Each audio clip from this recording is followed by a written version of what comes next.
Braaivleis vir 4 gesprekke, as ons kyk na aan universiteite waarin ek mee Afrikaans praat, in universiteite nie, ouens wat regmaak om oor see te gaan. Kom ons sit sommer ons kinders in Engelse skole en ek wil vir jou sê dis 100% nie my mening nie. Ek dink dit is belangrik om die volgende vraag te vra. Gaan skool net oor voorbereiding vir die wêreld daar buite of ook oor wie jy is as mens? Ek dink dis die belangrikste ding, dat jy altyd eie aan jouself sal wees. Dis waar Engels is 'n internasionale taal en dit kan vir jou kind geleenthede gee vir alles hulle eendag wil immigreer van die wêreldmark werk. Ek dink die groot vraag wat jy ook moet vra is, wil jou kind immigreer en weet hy eintlik of hy wil immigreer as hy hoërskool toe gaan of selfs in matriek. Daar's ouens wat nie eens weet wat hy wil gaan swat na skool nie, maar hy moet nou weet of hy wil immigreer. Ek dink al hierdie gesprekke om 'n braaivleisvuur maak dit baie keer moeilik vir mense rakende dit, maar Afrikaanse skole in my opinie bied iets wat baie keer onderskat word, identiteit, kultuur en 'n gevoel van behoort. Ek is by Afrikaanse laerskool en ek moet sê ek is al reeds baie ingetrek ten opsigte van die kultuur waarvoor die skool staan. Ek is baie lief vir die skool en ek is slegs nou 4 maande daarso. So jeug wys uit dat taal nie net 'n kommunikasie-instrument is nie, maar deel is van hoe ons onsself verstaan en verbind met ander. Hoe gaan jy eendag 'n verskil in die werksmag maak? Hoe gaan jy weet wat jy is as jy in die buiteland is, as jy nie jouself verstaan nie, as jy nie jou eie identiteit het nie? So ek weet ons as kinders, my ouers is verseker nie baie lief vir die taal nie, maar ek dink ek as kind het vroeg besef dat ek wil bitter graag 'n goeie Afrikaans kan praat en ek wil ook 'n baie goeie Engelse aksent hê. Kan nie klink asof ek dit in selfverdediging doen nie. En ek was in 'n Afrikaanse skool, ek het selfs op universiteit in Engels geswat, my BCom, my graad, ek doen hierdie jaar my NGOS. En in daai hele posisie voel ek het ek meer as genoeg gedoen om goed te doen op universiteit. Dis my beskeie opinie. So baie Afrikaanse skole is nie net sterk akademies nie, maar kweek ook waardes soos dissipline, gemeenskap en tradisie. Iets wat nie maklik vervang kan word nie. Ek dink as die groot ding aan buitekant ouens voel nie meer of hulle ergens behoort nie. En as jy Afrikaans sprekend is en jy het jou identiteit, is dit my beskeie opinie dat jy sal staan vir dit wat jy is. Daar's ook sterk ouer gemeenskappe wat aktief betrokke is. Ek weet by Fontainebleau het ons het 'n meneer, hy's 68, ek coach hom met hom onder 9 en die wiskundeonderwyser juffrou is 70. Dit is almal beheerliggaamsposte, maar hulle is so passievol en ek dink hulle IP, soos die Engelse ouens sal sê, hulle intellektuele gedeelte is net eintlik van onskatbare waarde. En ja, ek weet nie altyd of jy daai goed in geld kan omsit nie.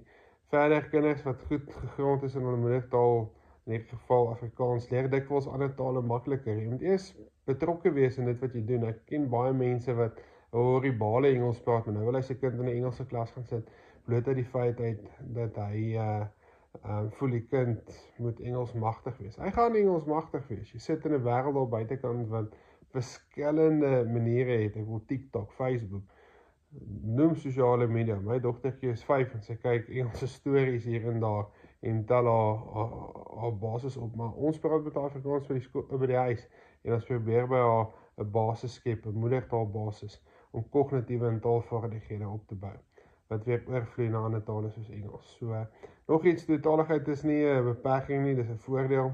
Volgens Baker toon studies dat tweetalige kinders meer veelsidig is in hulle denke, beter aanpas by nuwe situasies en selfs beter val in die werksmag later. So dis 'n bate in 'n wêreld wat al hoe meer komplekser raak. So ek dink net ons moet besef, die wêreld daar buitekant, ouens pas nie meer aan nie.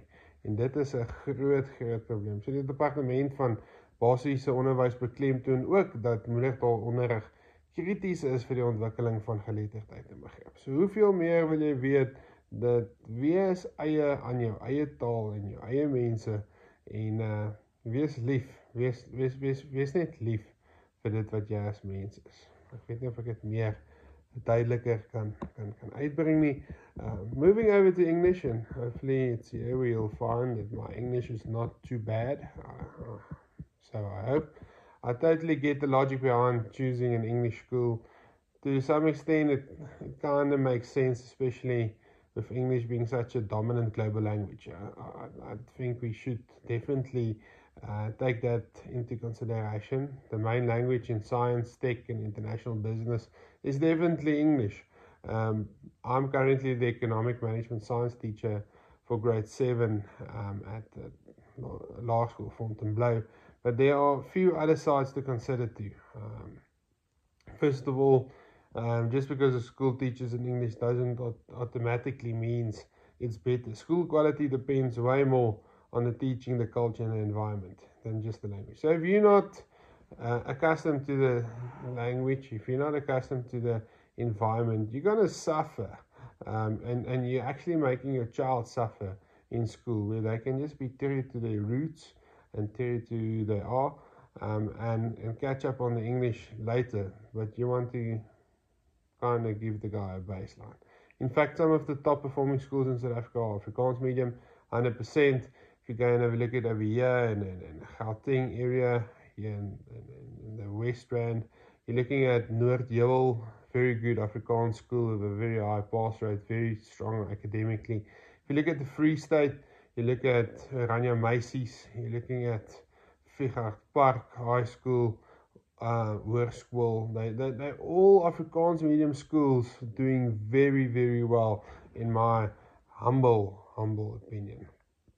So the Department of Basic Education even supports learning in your home language during early schooling, because it leads to better understanding and academic success, because you are rooted. I always say you need to be rooted. If you're not rooted, you are looking for problems. You're creating people with an identity crisis, and I'm not sure how fitting that will be.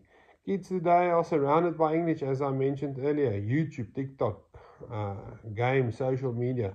They all get constant exposure to English anyway. So why do you want to really be in a place where you want to force them into an English school, and they're not even loving the culture, because they that Yanni with his fellies on a Saturday, now suddenly you want to put him into King Edward Secondary School and he needs to fit the mold. I'm not 100% convinced about that. So Cummins also says, when children build a strong foundation in their first language, it actually helps them transfer skills when learning a second language. 100%. If you true to your colors, it's easy. You need to have a well. So I think as a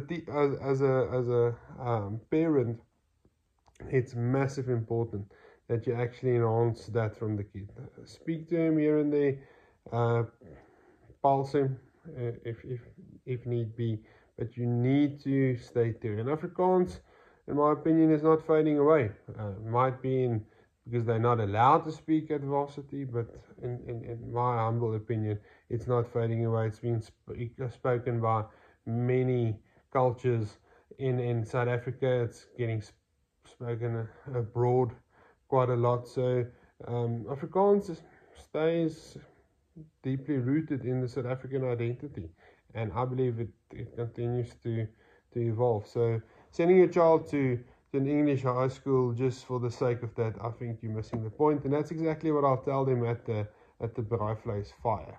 So just to quickly give my references, I used Cummins, The Language, Power and Pedagogy, Bilingual Children in Crossfire. I used Youth, the multilingual education policy in South Africa. I used Baker, the Foundation of Bilingual Education, and I also used the South African Department of Basic Education in 2020 Language in Education Policy. So from my side, I hope I, to an extent, gave to you what you wanted to hear. Have a lucky day. Cheers. Bye.